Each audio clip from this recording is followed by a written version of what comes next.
despite at a more conservative rate in 2024.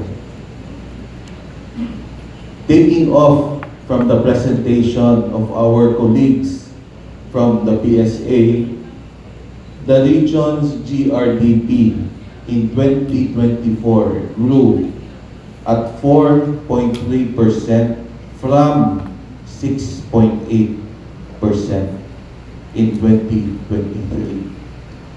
We expect this level of growth first and foremost due to the separation of the province of Negros Occidental and Bacolod City.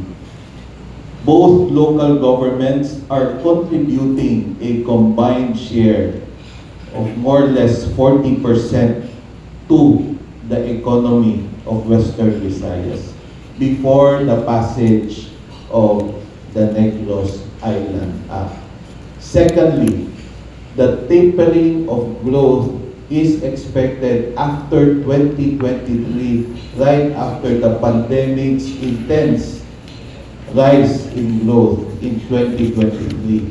So it was abnormally a revenge consumption, revenge spending, and it is expected to taper off and soon will be able to normalize in the succeeding years.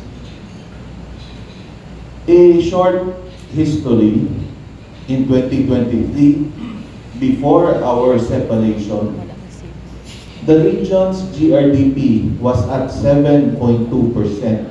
So recall, we were second to Central Visayas, which was at 7.3. Currently, 2024, Central Visayas maintained themselves at 7.3. We reached 1.024 trillion in 2023, exceeding our target of 987 billion with a growth rate of 6 to 7%. So essentially, we have half our economy.